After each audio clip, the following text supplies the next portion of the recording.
I can only imagine when you were supposed to be the chosen one, DeRo and Mike Lowell, like Adley Rutschman has been chosen to be. That's intense, right? Along with that comes a little bit of expectation, a lot for him.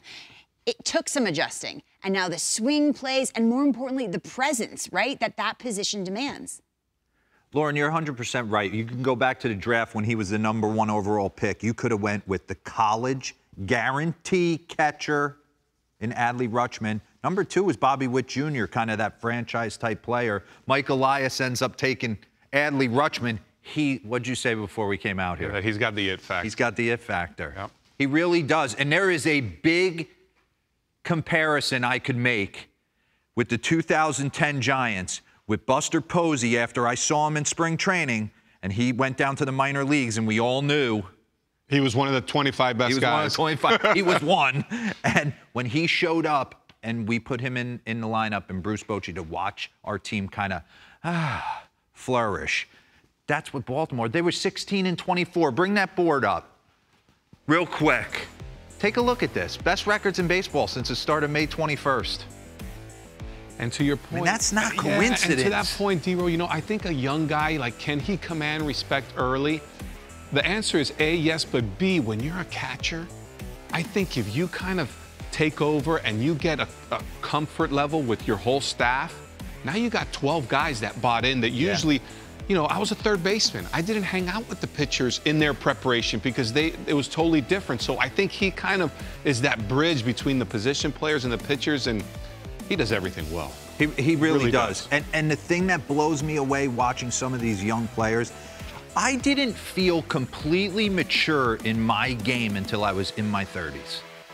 I felt like every year I tried to get a little bit better. I'm sure every guy does a little bit better at something. He's come up, he controls it. Listen, bring up the next board, bring up the season splits. He had 20 games where he scuffled and had to cut his teeth a little bit and get beat up.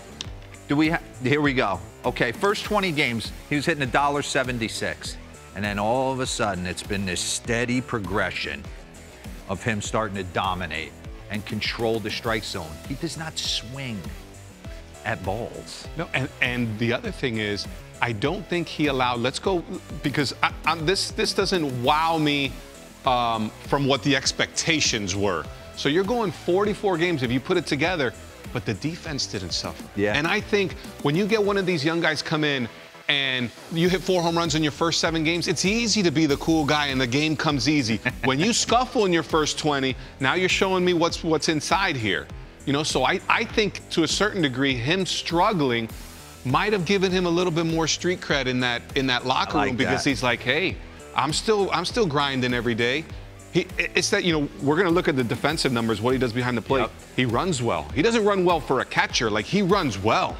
The sky's the limit for this guy. Get back into the B-roll here. Bring me up to Kikuchi at bat. I'm sitting there the other night. Adley Rutschman comes up to hit in a big spot. First AB. Get the boys going against the Toronto Blue Jays. We're going to hit you with some B-roll real quick here before we dive into the real good stuff for me. And I'm saying to myself, it's all about getting to count leverage, okay? Against Kikuchi, you know he's got that hot heater and the slider down and in. First off, I'm swinging at that 1-0, 100%. He takes that pitch, that's a ball, right? He turns around, asks the umpire. So now, 3-1, pause this. 3-1, you can get me. Like, I'm going. Well, I'm in ultra swing mode, 3-1. You know why? Because I earned my opportunity to be in that. You know, he laid off pitches to put himself in that situation. What's he throwing here? He throws him a cutter, little slider. He throws him a little slider that you would have swung, probably hit out. Watch this take. I mean, just a power take, middle. I'm sitting there, 3-2. Now I'm panicking. He battles off a 94-mile-an-hour heater and spits on a down and in slider and works a walk. I would have been out or had a knock twice in that AB. And hey, 1 for 2, we'll take it. And he's standing on first base. Devin, bring me up at the StatCast board. Walk rates, K rates, chase rates. Take a look at this. So first 20 games, like you said, Mike, little nervous, trying to get his feet wet, struggling. Now he's doing exactly what he did in the minor leagues and did at Oregon State, where he controls the entire AB. He's not coming outside the zone. His K percentage has gone way down. Whiff percentage has gone way up. So and when you see these, sorry to cut you off, no. When you see these numbers, man, it takes me back to Mark Newman was the minor league director for the Yankees. And I remember him telling us in Instruction League, when you guys get to the big leagues, and it was always when, not if, and that's what I loved about him, and you realize that your talent level is as good as the guys there, then it'll take off. And this is a little bit telling. Like, I don't care who you are. No one gets to the big leagues. No one. And says, I'm going to dominate this league, because you haven't done it. You know, maybe you feel confident in your ability, but that you know you're going to dominate, no chance. Until I walk in the clubhouse first day, I say, that's Mike Lowell. That's this guy. I don't know if you're going to be that. It takes a second. Well, with the guys around you, my first call-up was the '98 Yankees. I was like, oh, my God, I'm never going to play in the big leagues.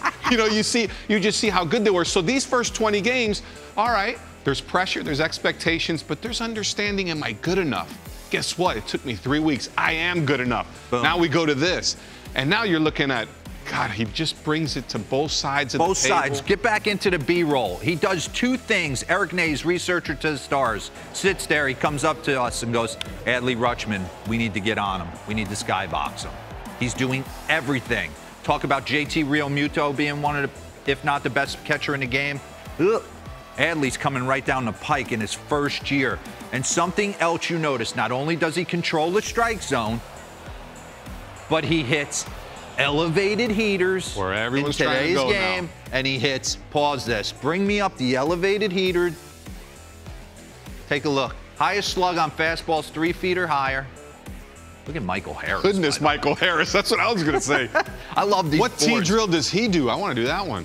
Adley Rutschman, 655 slug. Check this out. Check this out. Little nugget down low. Second in Major League Baseball with a 405 average versus 95 plus. So he controls the strike zone. He handles high fastballs, and he handles high velocity. I mean, that's what you're trying to accomplish in today's sport. Oh, by the way, throw me in some defense, because that's the most important thing. And he'll never forget that. I'm telling you, the ability to throw runners out, control his pitching staff, frame, block balls. That stuff matters to your teammates more than the 3-run bomb. I promise you, over a course of 162, when your catcher's grinding, you had Veritek behind the dish. It changes everything. You know, and I tried seeing, hey, why are the Orioles doing what they do? And they don't really jump out at you as a team. They don't hit more than the other guys. They're kind of lower third, but it's these individual guys are much better when they're together than, you know, their individual, I guess, accomplishments. But I look at what Rutschman does here. I mean, this is elite. Defensive run saves. He hasn't played the whole season. Pop time, second base, that's boom, getting out and throwing the guy out at borderline called strikes. That's framing ability, where I think he's third. Pass balls, second. Like, he doesn't do anything wrong. And then you know, there was a little skepticism for me after every third out. He comes out and congratulates the pitcher, and I was like, yeah, is this his show? He does it every time. And there was an at-bat, we were on MLB Tonight 2 days ago, ground out to third. I mean, this guy's squatting 180 times a game. And it was busting out of the box, play at first base, bang, bang. I was like, he posts up every time. And that earns a lot of respect in the clubhouse. So yes, can a young kid earn immediate respect? Yes, but it's not vocally. It's not the rah-rah with the pom-poms. It's how you do things day in, day out. I mean, he's a special player. Absolutely. No, I mean, there's been all these comparisons. When you drop names like Buster Posey, someone else said Derek Jeter and all that. I said, well, we can kind of calm down, but he's not proven anyone wrong. You know who used to bust it down the line? Lauren Shaw. Sweet Gills, honey. No days off. No days off, Lauren. Number 5 getting it. Number 5. Hey, great job.